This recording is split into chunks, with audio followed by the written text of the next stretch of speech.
the cases before them and so on and so forth. Yes. So you petitioned a panel set up after the protest against a particular police officer, Abba Kyari. Why did you do that, sir? Yeah, you see, yes, it is an interesting case. And I think it's going to be an eye-opener. And you can see that immediately I submitted my petition, you know, everybody showed interest because Abba Kyari is an officer that has been overrated by the generality of the people. And you can see after my petition, not less than 5 to 6 to 7 petitions have been written against him. Are all of them lying? There's what they call evidence of similar character in law.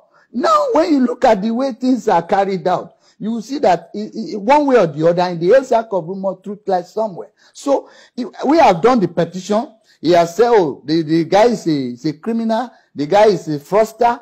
If he says that is defense, or is purported defense, it's even a proof to the demand of the NSAS. Because what people are saying is that you say you are SAS. SAS means Special Anti-Robbery Squad. Your jurisdiction is only limited to robbery cases. Yeah. Now, you are saying this instance, and a petition has been written against you, that you extorted, you maltreated a particular citizen. Yeah. You are now saying the person is a fraudster, which means you have proved their case. You have no right over fraud. Over fraud cases. That alone has made him to be guilty. We have read a lot of allegations. If he is so sure of himself, we want to see him at the panel, but I think he might not come. But if he is so sure of himself, he has the right to also sue us for libel or defamation. If he is so sure that this thing is a lie, he ought to have sued us by now. So I heard he took your client's ATM. So he took your client's ATM and spent the money. So yeah. How true is that? No, he did not only take the client. What he did, it was at a particular night. He took the client. They have, you know, a lot of things, dirty details. You know, when they are threatening the guy, according to my client, what he told me, that where they took him to a particular place, they have just killed some people.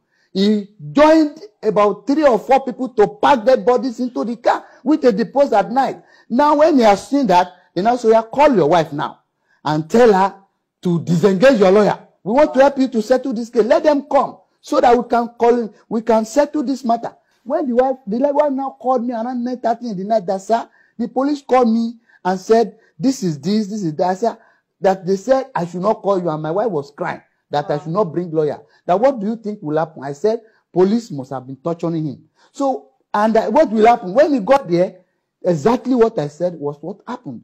One, they collected 3 checks from him while in their custody. 3 checks of 150,000, issued it to a particular person. After that check, now when they did that, they collected the check. They went and withdrew the money, 450,000 in tranches of 150, 3 times.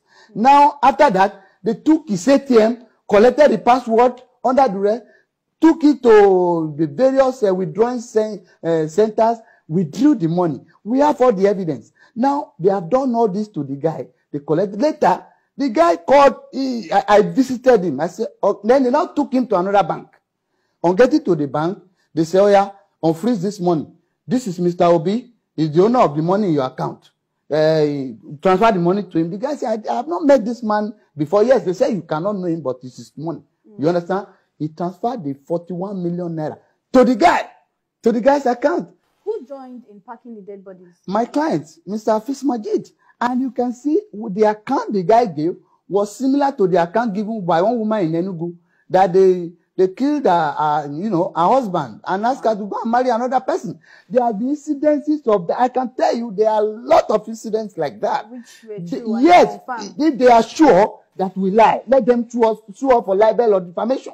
We have put the thing in the DC. Is qualified for defamation and libel. If Abba Kyari is sure that it's a super court that they call him, let him take us to court. He has the right to do that. So if he has not done that, what else? He is saying that the guy is a fraudster. That shows that he has overstepped his bound because your jurisdiction is on fraud. I mean, it's on robbery. That alone has proved the allegation made by NSAS people that you see people on the road because of their hairstyle, you say they are Yahoo. Yeah. Does your jurisdiction go to Yahoo? You see a fraudster, it's for special fraud unit or EFCC to do, not a special anti-robbery, police. So this is the issue. He admitted in his newspaper conference or whatever, press conference. He said the guy is a fraudster. So do you have right? The question to now ask him is, does he have right over a fraud case? Yes, sir. Yes, sir, that's true. So thank you very much, Mr. Kabir. We'll be going on a short break.